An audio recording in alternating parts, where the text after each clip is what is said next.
Hello, my name is Gintaras Gimžauskas and welcome to today's discussion on Lithuania's crypto asset sector and its potential to attract foreign investors.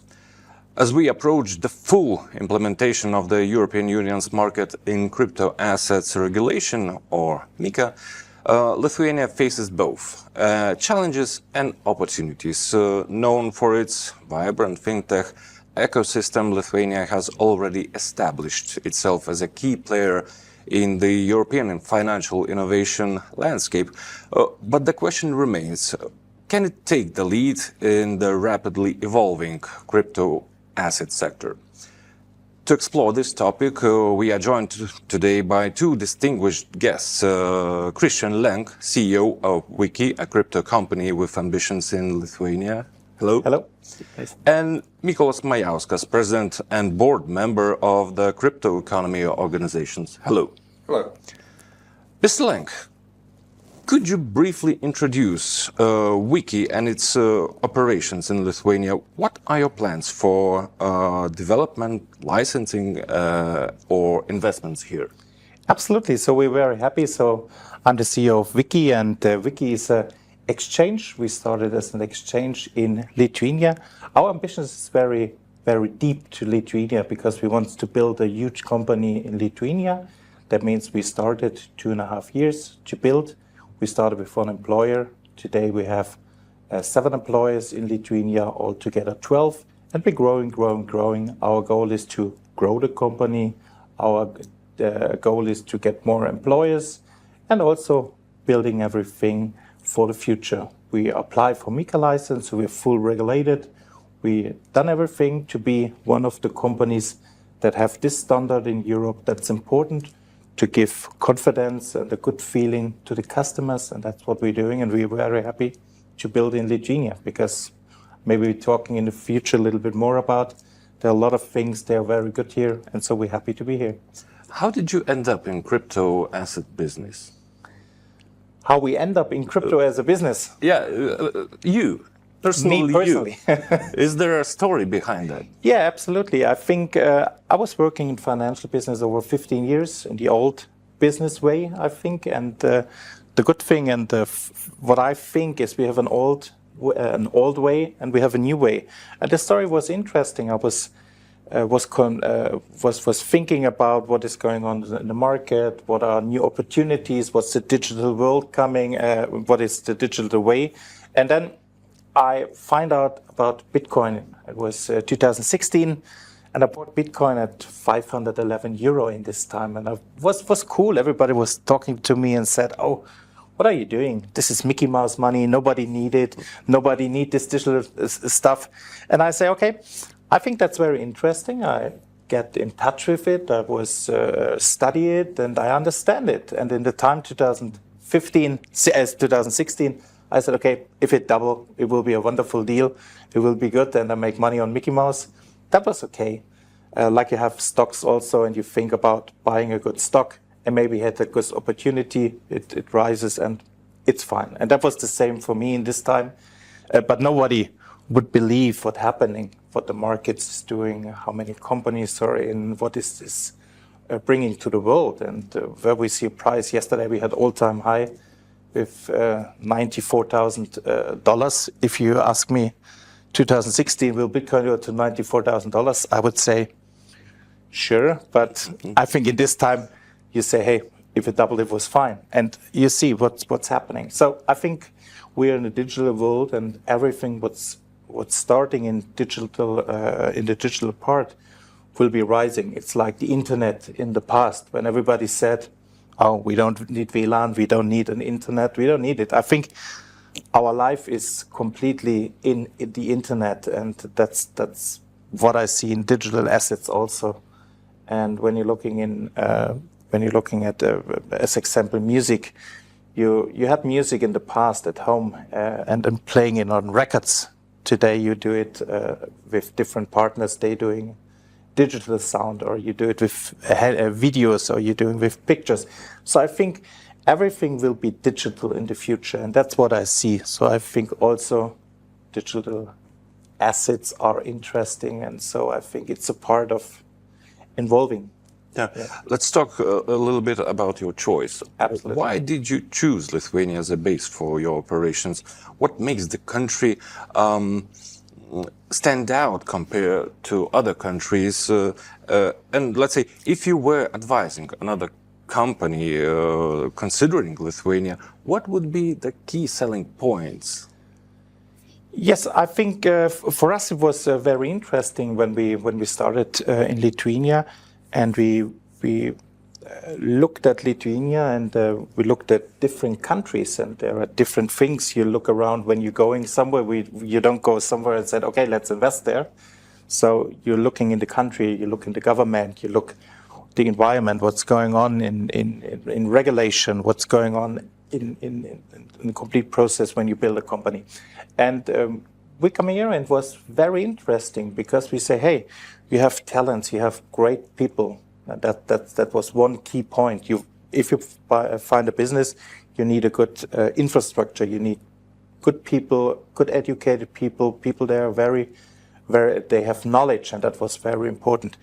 You need a good regulation. You need a place where you know there's a regulation, and what is the way of the regulation, because when you're building business, it's not good when you say, I build today and tomorrow everything's changed, and on the next day everything changes again.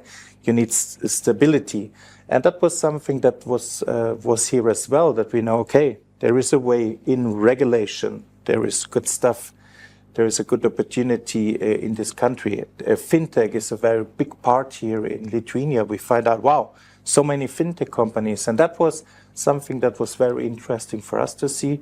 Stability, regulation, then the situation of the stuff. Also, that was a good situation. It was not about tax or something, because people always say, oh, going somewhere where taxes may be cheap or you don't pay tax. I think it's important to pay tax, because that's a good thing, because you need good stuff, you need good people, you need a good regulation, you need a good environment, and it's good also, and that's why we took the decision. It's important to know that we have heard this coming from a German national. So put in the context that paying taxes is a good thing, and I believe that I strongly support what you said, and I believe that we need this culture here in Lithuania of companies that are coming here not to minimize their tax footprint, but to pay taxes and get the best service. And I think that the combination of those are what makes Lithuania an attractive place, and perhaps talent as well. Mr. Majauskas, how competitive do you think Lithuania is in the international stage for attracting crypto investment? Which countries are our main rivals? Mr. Lenk says that we look really good, but what's your opinion? Well, the reason that we have so many FinTech and crypto companies in Lithuania is that at some point, when UK was leaving European Union, somebody took the flag and said, well, you can have a space for financial technology, and Lithuania was one of them. Estonia did that too, but at some point they've changed their mind and they closed the doors. And many of the companies that were setting up in Baltics, both Estonia and Lithuania, from Estonia came down to Lithuania, and that's how Lithuania became number one in the region. Now we're going through the next stage of licensing and seeing how is Lithuania attractive in the long term, whether we can have a robust and comprehensive regulator who looks after the companies and ensures a stable regulation. And I must commend Bank of Lithuania seems really well prepared for the licensing and for the years to come. Now, the result of these elements, we have in Lithuania both small startups, very promising startups, and we have large companies like Binance. So Binance globally, they have thousands of people employed. In Lithuania is not so much, but they pay taxes in Lithuania. So we have a company that in 9 months paid 25 million euros in taxes this year. So this is what we can have by having these startups grow to be significant companies in Lithuania. So, might take 5 years, might take 7 years, might take 10 years, but this is the track that they are going. So we have this environment with small, promising companies where we create them a favorable environment to grow and we have a large companies that they can follow. We can have this beautiful ecosystem which pays taxes, creates jobs, creates value for Lithuanian customers in financial market, and has a trust with the regulator who has to be tough but fair. And I believe that this is what Bank of Lithuania is doing. Yeah, is Lithuanian current regulation and especially upcoming regulation, I mean MiCA, on the horizon, a strength or limitation for the country's crypto ambitions? Well, the rules they have to be present, and as we have spoken about this before, we can draw a parallel, say that right now it's all cars on the road, they can go without technical expertise and no certification, which is fine. There's less bureaucracy, but in the long term, there's perhaps more traffic, less security, more emissions, and I don't believe that this is the route to go. So we're going into the licensing mode where all companies will have to adhere to very clear standards: transparency, risk management, economic decision making in Lithuania. And Bank of Lithuania is taking extra step to ensure that companies that operate in Lithuania, they adhere to the highest standards of integrity, of risk management, of transparency, also that they adhere to the national security interests. So all these elements create a fair game for the best companies to be present here. So we had several years ago, we had 600 companies. Right now it's maybe 300. After the licensing, we may have 50 or 100, but the best, most reputable companies. And I believe this is the way to go. Mr. Lenk, how do you perceive, what do you think about MiCA regulation? I say a little bit the same, because not a little bit, I confirm this also, because I think when we want to go in a new part of this area from cryptocurrencies, and it's something everybody can use, we need consumer protection, we need a right way that every company in the space doing the same regulation, and as a customer from any company you choose in the future, wow, they are good, they're having a good standard, everything is fine, and that's why I think regulation is good. It's good also for for Europe, because every company in Europe has then this standard. That means a company in Lithuania that is building the business here is able also to sell their service to another country, and people from other countries can benefit on a very good regulation that's here in Lithuania and in Europe. And so I think that's very positive. I think that's a really good way to build business and to give the customers a good feeling about the regulation. And I think that's a little bit, yeah. And it's, I know how Lithuanians think, the Lithuanian mentality, and I'm exactly the same. So first of all, I say that I'm better than Latvia, and I already feel better. Then I say that I just need to be a little bit better than Estonian, and then I live like in Sweden. But in reality, the global competition is so much bigger than that. And Lithuania, leading in blockchain industry, can be can be number one in something really meaningful. And this is an opportunity for us because we have the talent, we have the universities, we have a robust regulation, we have the business environment, we have the startups, we have the large companies. So the whole ecosystem is fit and proper to grow. So, and it is an opportunity now to take the flag and take it to the next level and say, once we regulate it, it becomes a proper, legitimate part of the financial industry to serve the needs of the customers of Lithuania. One more question about Lithuania, about obstacles. What is obstacles? Obstacles, things that make it difficult to implement something. Have you encountered them here in Lithuania? Maybe you would advise to fix something. I think we came here 2.5 years ago. That was very good. That was a different time as today. But on this 2.5 years, I think a lot of things changed, and this is a running process. And what we find out, it was very good. I think it was very good. And I don't have anything to say it must be better, because it's a process. And I think regulation is going the way, and regulation has to learn. It's a new space. It's a lot of new stuff that's coming in this financial business. And I think every year, every month, you learn something new, and also regulations, people, everybody learning. And there was nothing to say, oh, it must be better and better and better. I think we're on a good track. We find a fantastic way here. I think there are different countries, they have much more problems because they even don't know when to start MiCA, when to get in a license, when doing something, you know what I mean? And don't have stability for companies. Here you find stability, and that's why we also take a decision to say, okay, we stay here, we build the company, we're getting more people on board, that we are looking for more stuff. We also signed a contract for an office for the next 5 years to getting for the next 20 people. And that's a thing, and that's why we really love Lithuania, and we love what we are doing here. And we think that's the best place in Europe to build business. And like we heard, I think, hey, we can be proud to build here with this country, with these persons, with the people, with the employees, with the talents. I think Lithuania can be a great place for everyone that's building businesses in the future. And I think there are so many countries, like we discussed it, don't think about, oh, what is the problem here? I don't think here is any problem. Here is everything fine.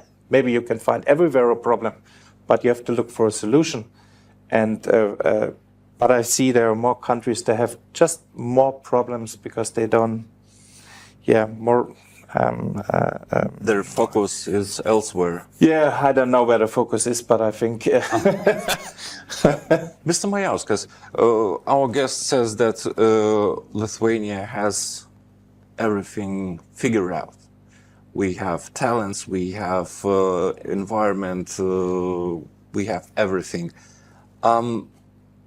How to ensure that all that remains and we remain attractive destination for high-skilled professionals, for the crypto sector?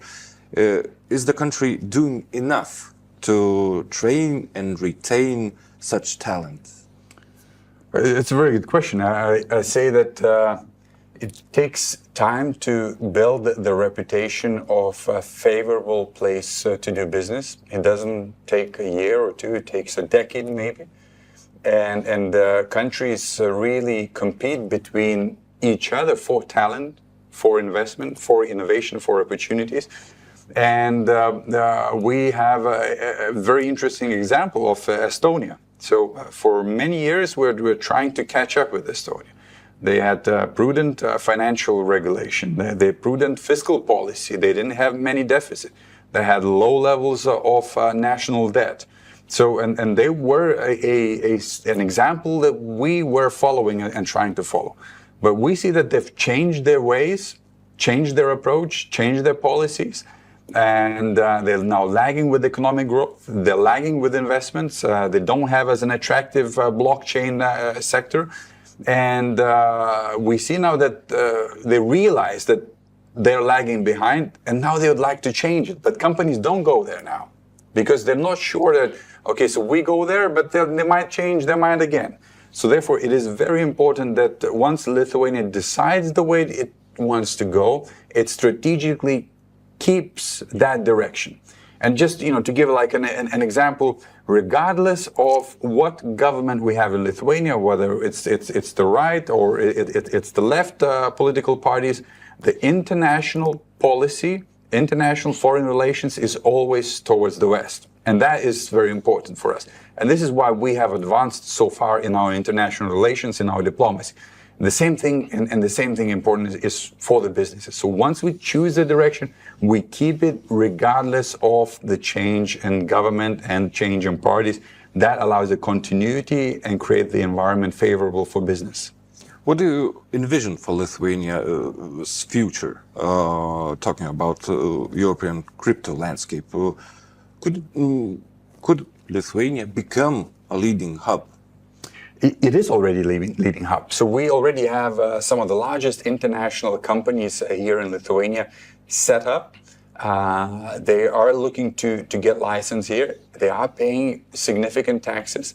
It's the problem that we had, I would say, because there were so many companies and not many companies adhered to the highest standards, and they were muddying the waters. And all these proper companies that were paying taxes, employing people, having decision-making here in Lithuania, were shadowed by the scandals of other companies that were not serious.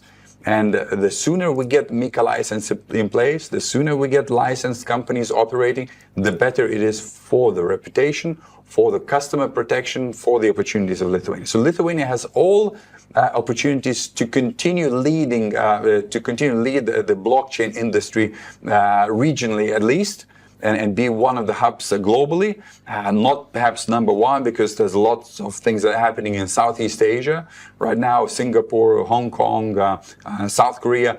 But for the bridge with Europe, Lithuania has got fantastic opportunities. Mr. Lenk, do you see that the same as Mr. Majauskas? Yeah, I also confirm this. I think Lithuania is for Europe a really good place. I think we're talking about something globally. You can't say this is the best place in the world, because there is different places in the world for different regions, regulation, everything.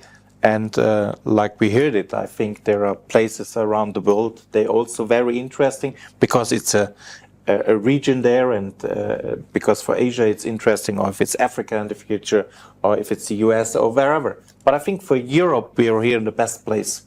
I don't find a different place or a better place. I think this is the best place in Europe. Yeah, there is for me nothing to discuss, because you see it like we heard it. A lot of companies, a lot of knowledge, regulation is in place. We have we have good internet. Also, this is something that's also interesting. Yeah, everything is fine here. I don't know. It's the best place to build. Sometimes I give an example. I say that there's one thing that we would like Lithuania direction to go. Our politicians, government officials, business leaders. But the most talented people, in my mind, right now are in Vilnius University in economic faculty. I was there, that's why I believe so, but I believe the most talented people are there. And they will decide Lithuanian future. Not me, not their parents, not politicians. They will decide where they want Lithuania to go.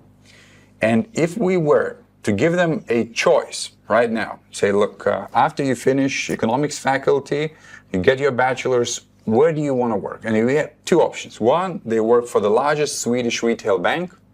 I say Swedbank. It's a great bank. I have an account there. It's a wonderful bank. But if we give them also a choice to work for the largest crypto exchange, which pays double the salary, which gives flexible work opportunities, creates more opportunities for the future to get other jobs. I don't know the answer, but I would expect that the majority would go for the largest crypto company in the world that is here in Lithuania, and the startups as well.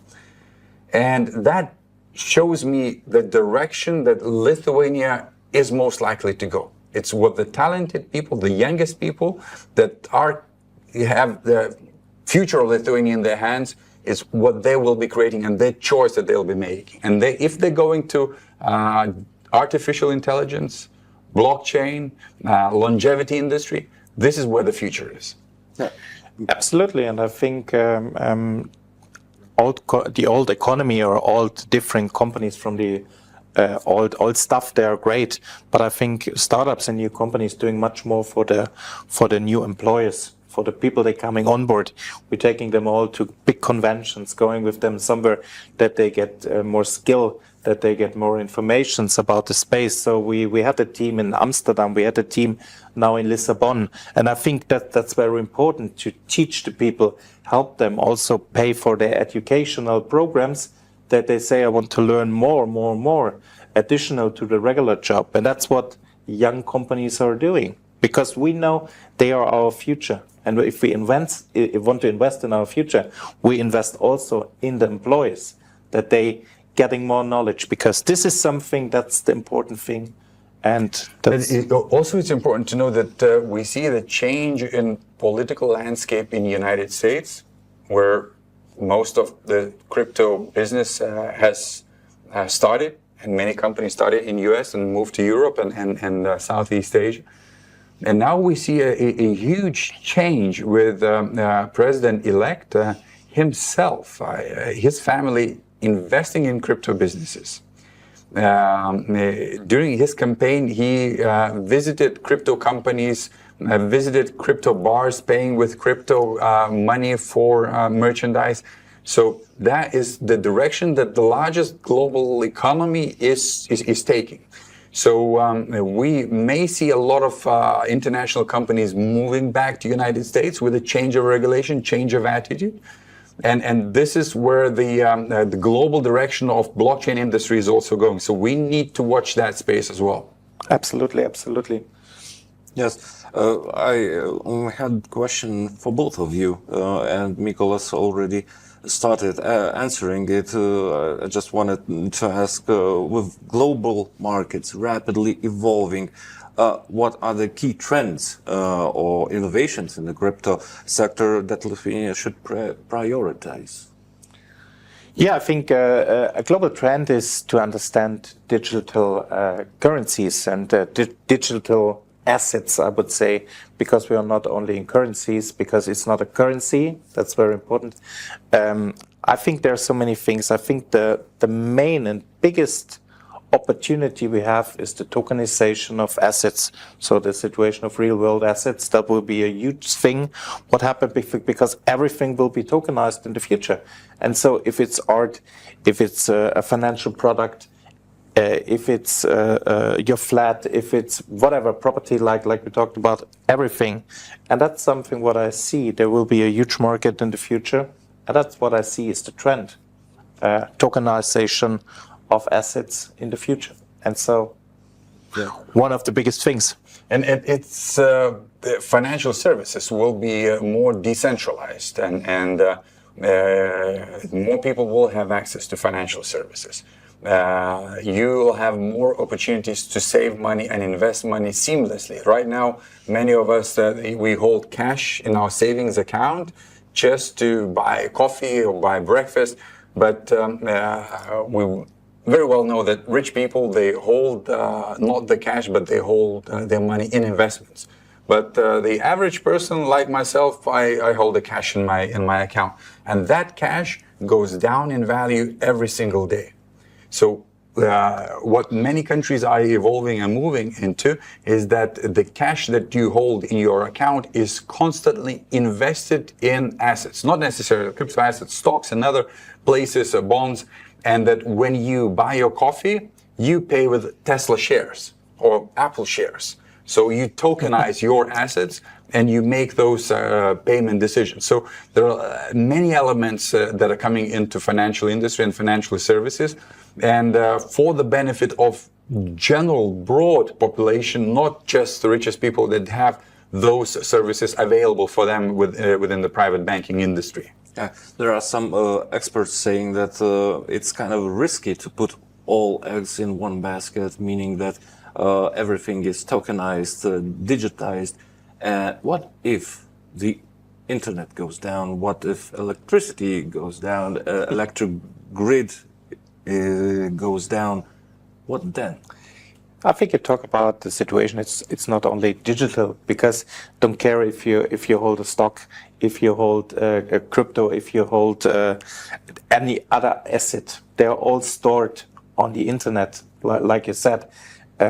So for me, I think if we really have a problem that there's no energy, that we have a storm, a sunstorm, there is no internet, there is no energy, nothing. I think we got different problems we really have to take care about. I don't see this. This is not a case what I see, that worldwide we have no internet. That's not happening. We saw in the past, okay, things could happen that you have an arrow, 6 hours, there's nothing. But I don't see this issue, really. I think we're so well connected. We're in a global world. I don't see this problem. And if it's happening on a bigger case, I think then we have different problems, and I think we have to take care about each other and help each other, and yeah, everything else. Yeah. Do you agree? No, absolutely. But I would say that governments clearly need to take care of infrastructure, which internet is becoming a critical infrastructure that ensures our daily livelihood and national security interest, cooperation between the governments, ensuring peace, ensuring stability, ensuring protection of Western values, ensuring protection of democracy. I believe that this is also a priority for the global civilization. So this is an important element. But part of it is naturally the development of the economies and demonstrating that democratic countries providing opportunity for innovation, for business growth, for investment pays off for people. That democracy pays off. And we reap, all of us, the benefit of democratic values, not just the richest people, but the general population. And I think that that is what internet and the blockchain is creating, is it's decentralized opportunities for everyone, not just for Facebook, for Twitter, but for everyone to have an opportunity. And that is what the Web 3 is about. It's Web 1 was we can put the information in and just read it, and Web 2 is you can exchange information. Web 3 is where you own the information and you are the sole proprietor of the information that you put on the internet. So this decentralized ownership is naturally the future of what we're going to. Yeah, so I guess it's important to understand that one should not stop developing or implementing something just because of the idea that something might one day happen. We have to go on and develop things and show that we can and we can do great things. Well, I can't wait to see what we will see in the future. Thank you both for joining us today. Quick reminder, today's guests were Christian Lenk, CEO of Wiki, and Mykolas Majauskas, President and Board Member of the Crypto Economy Organizations. Thank you for all that who were watching or listening. Your engagement and interest drive these important conversations. Until next time, take care and goodbye.